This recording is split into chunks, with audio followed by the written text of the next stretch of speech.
Hello guys and welcome back to Aseel by Sketchbook. I'll keep this intro very short and sweet. Welcome back to my channel. I'm going to be making a trendy mood board tutorial for you today.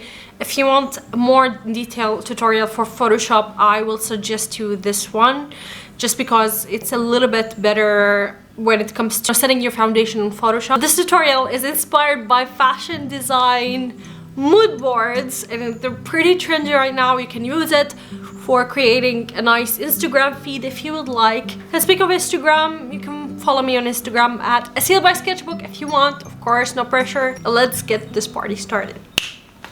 I was flipping through Pinterest the other day, as per usual, and I saw this trend going on with the mood boards. And since I am the mood board ambassador, I just made myself a mood board ambassador, I wanted to give you a tutorial on how to make a similar effect on Photoshop. Have this cutout papery feel to your mood boards if that's something that you're into. Take a look at this mood board, for example. You can see there's a lot of different elements, but you can see the solid blocks, you can see the words, the graphic typography, and you can also see as well the cutouts and the white space around the word happiness, for example. And I think these kind of touches give your mood board such a beautiful appearance. So we're going to be creating right now using Photoshop. Obviously, this is a fashion mood board, and as an interior designer, I'd like to create something that goes into interior design.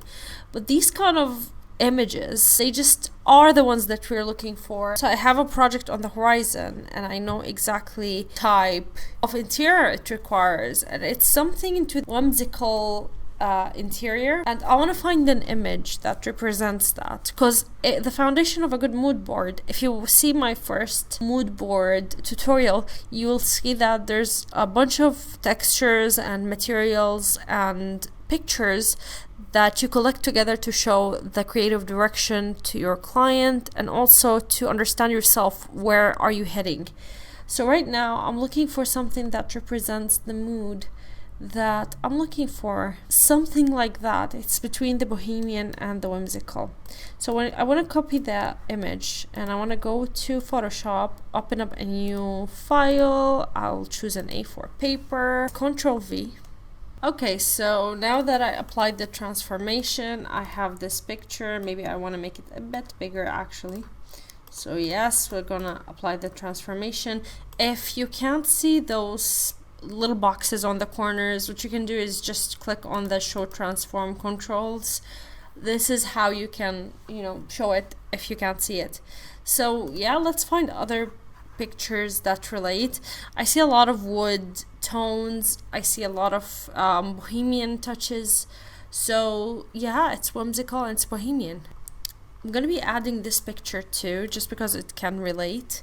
It's from Urban Outfitters. I'm gonna follow them as well because it's beautiful. So if you can see the inspiration, the stuff always overlap, and there's always like a white kind of background, kind of like if it's a picture.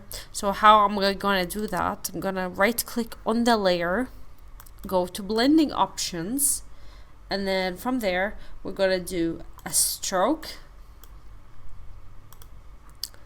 make it from the outside or from the inside. Works actually, it works from the inside. Just make sure that the size is bigger, and now it's in black, so I'd like to transfer it into white, maybe a bit grayish, so it shows that the difference between the picture and the background. I want to copy the style of this layer, take it to the other layer, paste the style, so I have like kind of a uniform. Actually, I don't like them overlapped, so I'm just like this. So maybe I'm just going to align them from the top and then make them overlap here. The thing is, I want to find stickers. Whimsical is a word that I'm looking for. I'm looking for someone who wrote whimsical already, but it looks nice. I mean, I can definitely go ahead with the typography. This is what I want actually. I can do it with typing, but this makes it feel a lot more handmade. If you go ahead and do this, now to make it look like a sticker, you go ahead and you click on polygonal lasso tool, and then you don't have to be perfect or meticulous about this. You just have to follow the line where it says whimsical. Make sure it's imperfect actually, because this is how it shows as if it's something that is like handmade. Now that we selected, we're going to click on Ctrl X, delete the layer, and Ctrl V. And now we have the whimsical as a sticker. We can adjust it, and having stickers is just something beautiful. Just gonna look at a picture, yes, of a girl that maybe like something like that, but possibly colored, and I do not want a stock picture. How can I access my boards? What the hell? See, I have a whole board called stickers where you can actually find things that you can add as personal touches. I like those glasses quite a lot. They look hipstery. They look like a bookie-ish kind of type of a girl, maybe an introvert. It's giving me some vibes, and I want to translate it into the design or into the mood board. I'm just going to do the same step. Just going to do this. The arrangement can be changed later, but because now I'm just trying to figure out what's the best approach and what I want to add. Adding a person in this equation will really give it a nice, you know, oomph to the thing. The jean jacket is a must. What I can do as well is I can change the pace here a little bit, make it a bit more perfect. So I'm going to choose the magic wand tool to change it into this little cross that you can meticulously select.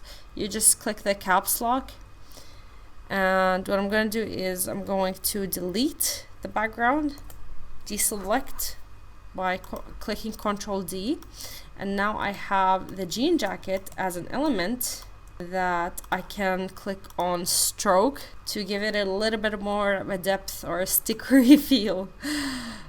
I don't know what's with me, or why am I addicted to this sticker aspect. I definitely would like the stroke from the outside because I don't want to ruin the jacket. But yeah, just, you know, adjust it to your own taste. I feel like these two pictures belong into different categories now that I look at them. This is a bit more minimalistic, and this is a little bit more bohemian. So I'm going to choose one of them. So I'm going to choose that one. I'm going to delete this. These kind of touches, they are the things that make or break a mood board. And I really advise you to go ahead and experiment with adding like some small touches, tiny touches. I'll call them the personality makers, because then you add a character to the mood board and you realize who's living in the room. And when you do that, you understand the person that you're designing for. Now I'm going to be adding some materials. I'm going to do that by going to my own Pinterest board. I have a whole board called Interior Materials. If you'd like to check it out, I'll leave everything down in the description below. And I'm going to choose the materials that fit best into the profile that I'm building. This is perfect, so I'm going to just copy it. Even that is perfect. So I'm gonna copy the image, go back to Photoshop and click on paste.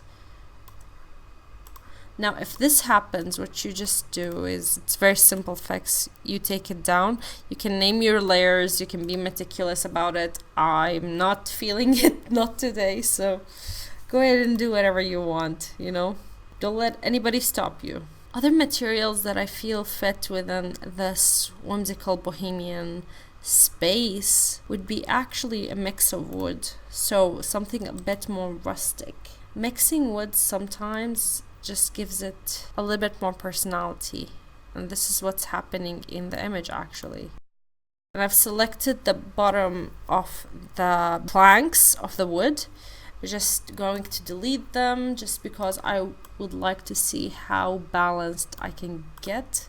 Again, layering is totally optional and it's totally up to you, like how you do it. I see also a lot of plants and I see a lot of fabrics, so we need to show both the linens and the fabrics, and we also need to show the greenery.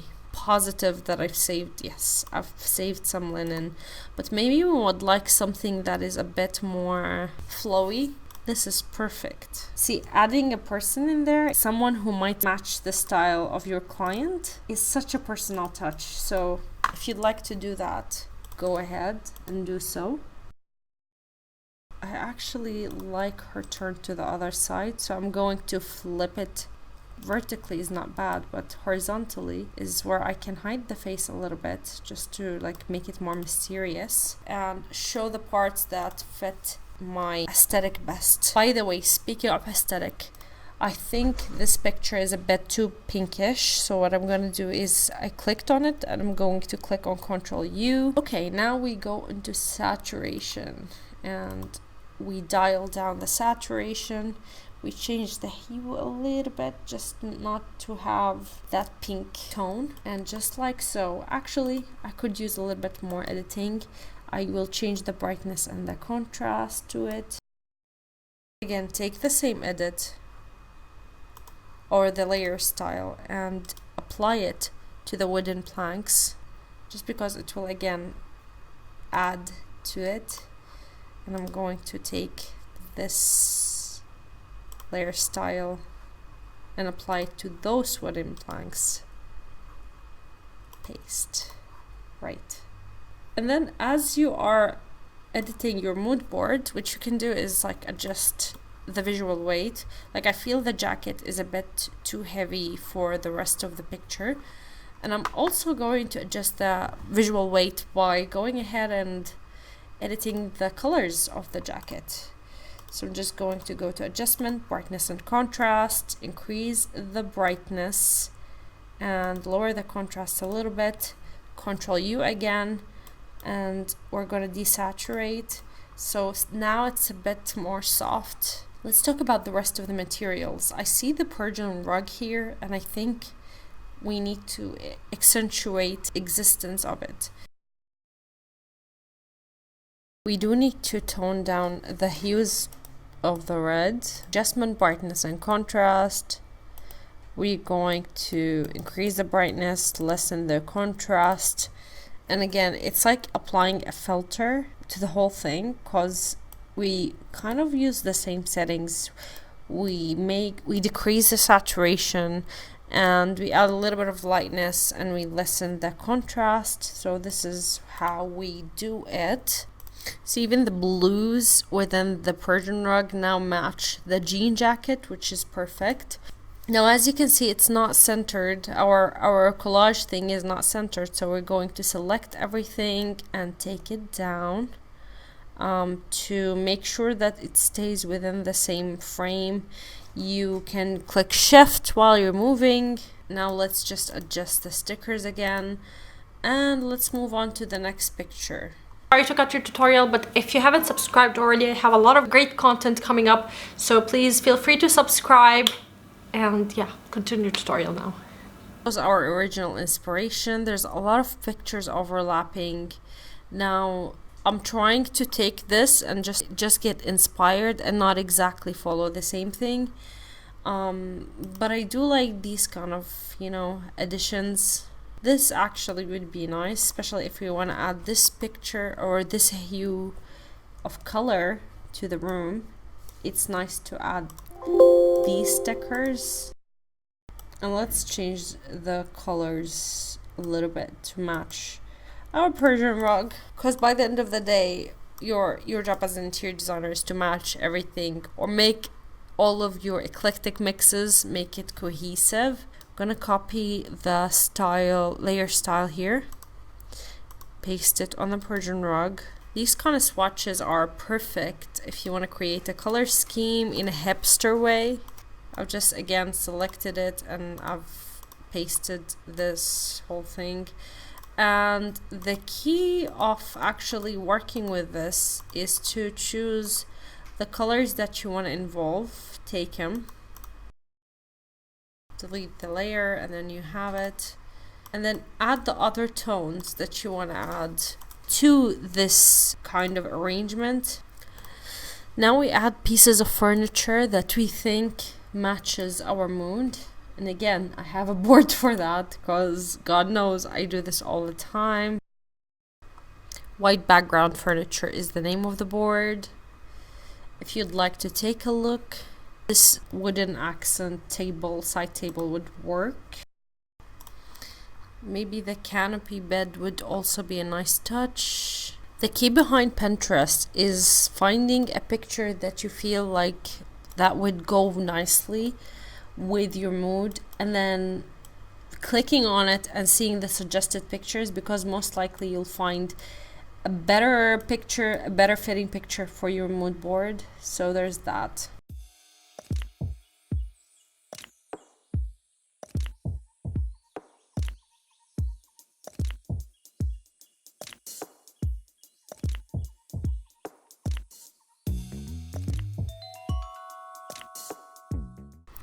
And I think we're done from Photoshop here.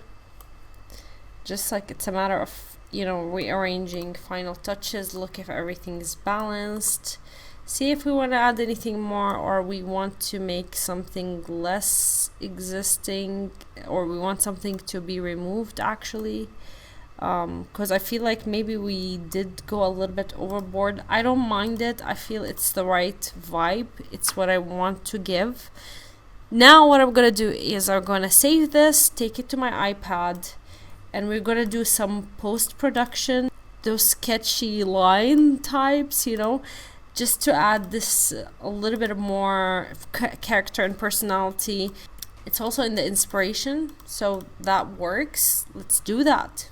Okay, you guys, so I have a tutorial for Sketchbook, which is the app that I use on my iPad. This is a hyperlapse of my process, but definitely I'll make a tutorial.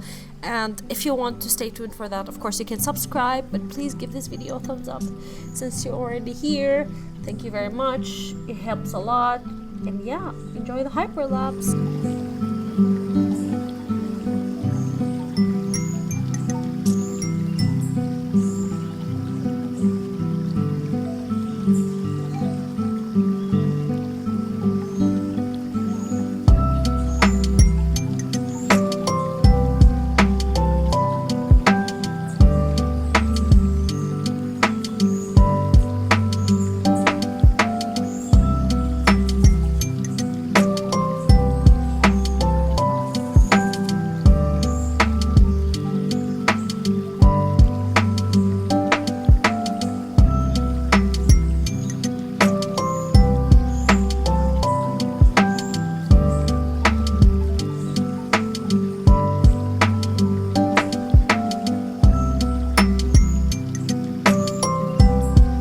Thank you guys so much for watching. I hope you liked this video. I certainly loved the mood board that was created.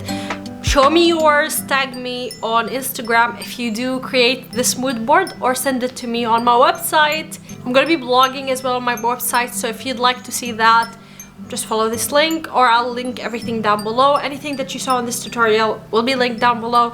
So thank you so much for watching. I'm glad that you stayed until here. Thank you so much.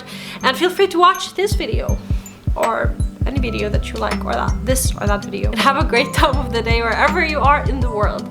Bye. Actually, tell me where you are in the world because I'm interested. Bye.